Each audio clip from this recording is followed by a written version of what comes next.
दर्शकों, मैं सदफ आपके साथ और अभी मेरे साथ मौजूद हैं अनिल आचार्य जी। सबसे पहले तो आपका बहुत बहुत स्वागत है सर हमारे चैनल। नमस्कार। सर कुछ बताएं, जैसे कि हम लोग इनको जानते हैं कि ये एस्ट्रोलॉजर हैं, वास्तु हैं एंड साधना मंत्र और हवन पूजा के एक्सपर्ट हैं। तो हम इन्हीं से इन सब चीज़ों के बारे में जानना चाहेंगे। तो सबसे पहले मैं जानना चाहती हूँ कि हवन पूजा में क्या क्या किया जाता है। देखिए, ज्योतिष के अनुसार जब नवग्रह के दोष हम कुंडली में देखते हैं तो उसमें अलग अलग प्रकार के ग्रहों के दोषों के बारे में हम जानते हैं, उसको परखते हैं। उसके बाद फिर उन्हीं ग्रहों के उपाय बताते हैं। फिर अनेकों समस्याएं होती हैं, जैसे किसी के जीवन में संतान बाधा है, पति पत्नी का क्लेश है या व्यापार वृद्धि नहीं हो रही, तो उसमें अलग अलग प्रकार के हवन अनुष्ठान कराते हैं। मैंने माँ बगलामुखी की दीक्षा ली हुई है। माँ बगलामुखी 10 महाविद्याओं में 8वीं विद्या है। इस विद्या के द्वारा जीवन में अनेकों प्रकार की समस्याओं का निदान होता है। जैसे किसी का कोर्ट कचहरी का मुकदमा है, शत्रुओं का बाधा है, कोई किसी प्रकार जेल का योग या कोई समस्या इस प्रकार की आ गई है, घर में पति पत्नी के झगड़े चल रहे हैं या कोई किसी प्रकार का आपके विरुद्ध कोई आपके दुश्मन खड़े हो गए हैं, और राजनीति के लिए बहुत अच्छी विद्या है। इसके अनुष्ठान से समस्त प्रकार की समस्याओं का निवारण होता है। इसके लिए मैंने दीक्षा ली हुई है, तो मैं इसके जाप अनुष्ठान भी करवाता हूँ। राशि में कैसे समस्या का मतलब उपाय निकल जाता है, कुछ बताइए। देखिए, जन्म कुंडली में अलग अलग प्रकार के भाव होते हैं। उन्हीं भावों में हम राशि भी देखते हैं, उस व्यक्ति का लगन देखते हैं। फिर उसमें हम देखते हैं कि उस व्यक्ति के जीवन में किस प्रकार से कौन से ग्रह ने बाधा की हुई है, और उसकी समस्या के अनुरूप उस ग्रह को पहले देखते हैं। फिर उसी ग्रह के 5 प्रकार के उपाय होते हैं। इसमें एक मंत्र होता है, एक दान होता है, एक रत्न पहनाया जाता है, फिर एक औषधि होती है। ग्रहों के उपाय के लिए औषधियों का स्नान होता है। तो उससे हम इस सब प्रकार के जो निवारण करते हैं, इन्हीं चीज़ों से किया जाता है। इसके अलावा जैसे हम वास्तु में अलग अलग प्रकार के करते हैं, तो वास्तु में हम पहले देखते हैं कि नेगेटिव एनर्जी है, पॉजिटिव एनर्जी है, वहाँ पर किस प्रकार का डायरेक्शन का यूज ढंग से किया हुआ है, कमरे की दिशाएं किस प्रकार से हैं। तो उन दिशाओं के हिसाब से फिर हम जिस प्रकार की समस्या होती है, तो उसी प्रकार से उस समस्या का निवारण करने के लिए उसमें कुछ उपाय करते हैं, जिसमें अलग अलग थेरेपीज हैं। सेमी प्रेशियस स्टोन की थेरेपी है, कहीं कॉपर रोड है, कहीं मैग्नेटिक फील्ड को ठीक करना होता है, उसके लिए हम अलग अलग प्रकार के उपाय कराते हैं। साधना में क्या किया जाता है, कुछ बताएं। साधना एक बहुत बड़ा, बहुत गहरा पथ है। इसमें व्यक्ति को जीवन में अपने अंतर में परमात्मा के साथ जोड़ना होता है, और ईश्वर से या इन शक्तियों से। ईश्वर एक बहुत बड़ी सत्ता है। उसके बाद उसके अंतर अलग अलग प्रकार की शक्तियां हैं। जैसे माँ दुर्गा, इसकी अनेकों प्रकार की शक्तियां हैं। उसमें माँ के दुर्गा के 3 रूप हैं, महाकाली, महालक्ष्मी, महासरस्वती। फिर उसके 9 दुर्गा के रूप हैं, फिर उसके 10 महाविद्याओं के रूप हैं, फिर षोडश मातृका है, सप्तगत मातृका है, 64 योगिनियां हैं। ये अलग अलग प्रकार की शक्तियां अलग अलग प्रकार का कार्य करती हैं। इनकी शक्ति प्राप्त करने के लिए हमको इनकी साधना करनी पड़ती है। इनके विभिन्न प्रकार के अलग अलग मंत्र होते हैं। जैसे मैंने बगलामुखी की साधना की, तो सबसे पहले हमें एक गुरु दीक्षा से एक बीज मंत्र मिलता है। उस बीज मंत्र का लाखों मंत्रों का जाप करके उसको हम अपने अंदर ढालते हैं। जब हमको उस शक्ति का अपने अंदर एक महसूस आभास होता है, फिर हम उसके और मंत्रों का जाप करते हैं। मतलब कई कई लाख और कई कई महीनों सालों लग जाते हैं साधना की शक्ति प्राप्त करने में।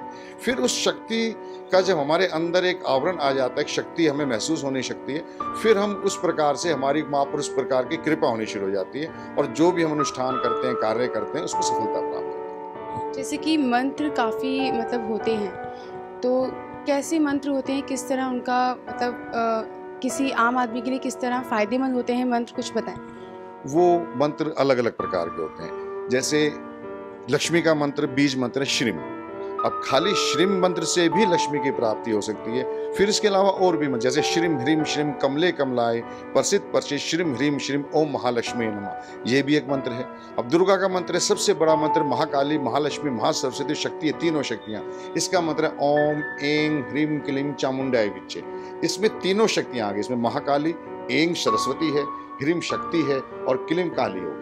तीनों शक्तियों का एक मतलब सामंजस्य आ जाता है। इस शक्ति का यदि मंत्र जाप करते तो हमारी धन की, आर्थिक स्थिति की, स्वास्थ्य की, लक्ष्मी की और अनेकों प्रकार की हमारी समस्याओं निवारण होता है। ऐसे अनेकों मंत्र हैं। जैसे काली का बीज मंत्र किलिम है, वो छोटा भी है, उसके बड़े मंत्र भी हैं। अब अलग अलग शक्ति, हमारी बगलामुखी का जो मंत्र है हिलिम बीज मंत्र है। इसके बाद एक आता है 4 अक्षर का मंत्र, आम हिलिम ओम क्रीम।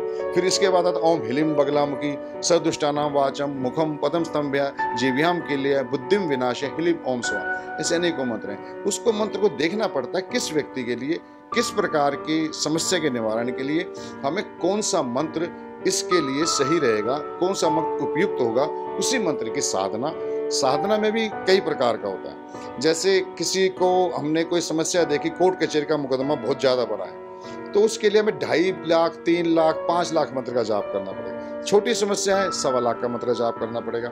अब इसमें भी अलग है, 1.25 लाख मंत्र जाप करने के बाद उसका दशांश हवन करना पड़ेगा, उस दशांश हवन के बाद उसका दशांश मार्जन करना पड़ेगा, फिर तर्पण करना पड़ेगा, फिर उसका माँ का दान होता है, या जिस व्यक्ति ने हवन किया है, करवाया, वो आगे दान करता है, कन्याओं का पूजन करता है। तो इस प्रकार का अनुष्ठान पूरा होता है, फिर माँ की कृपा प्राप्त होनी शुरू होती है। जैसे शुरुआत में आपने ज्योतिष के बारे में बताया, लेकिन मैं ये जानना चाहती हूँ कि ज्योतिष किस तरह कार्य करते हैं अपना। देखिए, ज्योतिष भी एक बहुत बड़ा विज्ञान है।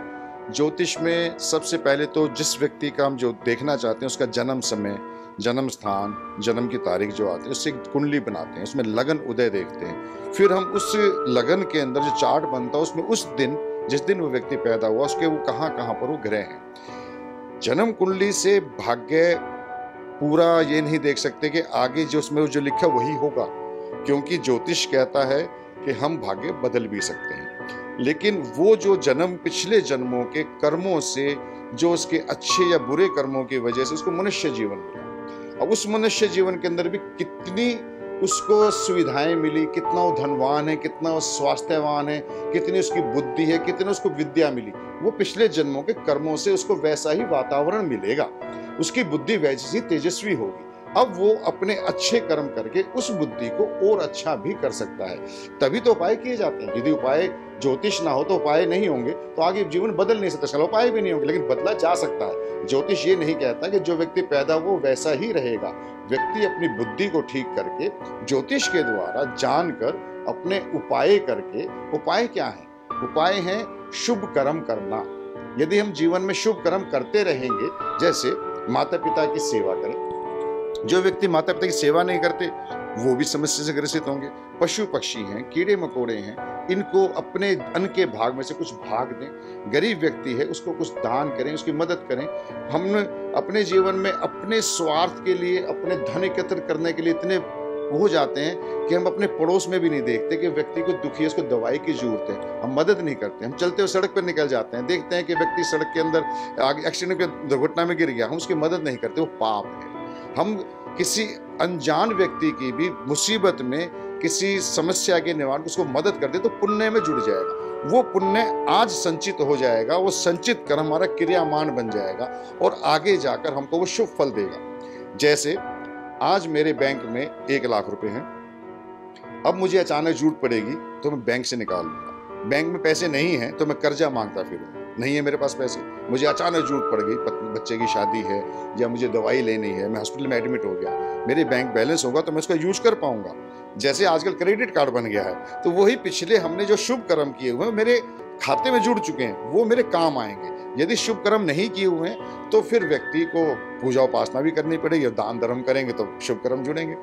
और सबसे ज्यादा बड़ी सेवा है गरीब व्यक्ति की, किसी अनाथ की, किसी वृद्ध मनुष्य की, कीड़े मकोड़ों की, पशु पक्षियों की, और सबसे बड़ी सेवा है वृक्ष लगाना। आजकल मैं सबसे ज्यादा कहता हूँ कि मैंने एक विधान अभी बनाया है, मैं आगे फिर कभी बताऊंगा, कि अलग अलग ग्रहों के उपाय वृक्ष लगाने से भी हो। जैसे यदि किसी का बृहस्पति खराब है तो पीपल के पेड़ लगाइए, किसी का बुध खराब है तो बरगद के पेड़ लगाइए, नदी के किनारे लगाइए, उन सुनसान जगह पे लगाइए, उजाड़ जगह पे लगाइए। किसी का चंद्रमा खराब है, नदी की सफाई करिए। ये पर्यावरण भी ठीक होगा, वृक्ष भी लगेंगे और उसके ग्रह भी ठीक होंगे।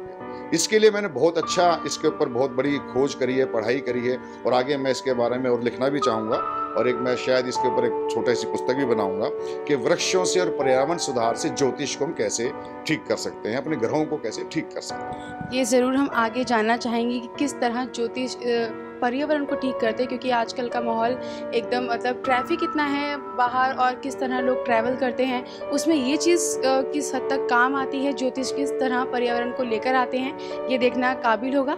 लेकिन हम कुछ जानते हैं सर के बारे में कि इतने सारे अवार्ड से इनको नवाजा गया है, तो कैसा एक्सपीरियंस रहा सर आपका उस वक्त? देखिए, मैंने पहले तो सबसे पहले ज्योतिष के कुछ छोटे छोटे डिप्लोमाज किए, फिर मैंने इसमें एमए किया, फिर मैंने वास्तु में पोस्ट ग्रेजुएट डिप्लोमा किया, लाल बहादुर शास्त्री संस्कृत विद्यापीठ से किया है। फिर उसके बाद ज्योतिष में प्रैक्टिस करी। शुरू में मैंने लोगों की फ्री भी सेवा करी है। आज भी मेरे पास कोई मजबूर गरीब व्यक्ति आता है, मैं फ्री में भी देखता हूँ। हाँ, फीस भी जरूरी है, खर्चे भी निकाल लें तो वो भी करता हूँ, लेकिन जहाँ हो सकता है किसी की मजबूरी है तो कोई मदद भी करना मेरा फ़र्ज़ बनता है, मैं करता हूँ।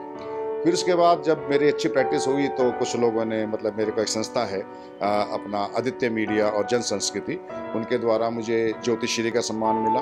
उसके अलावा फिर मुझे एक ये सम्मान है आपका, इसमें भी मुझे ज्योतिष शिरोमणि का सम्मान भी मुझे दिया गया और मैं उनका बहुत धन्यवाद करूँगा।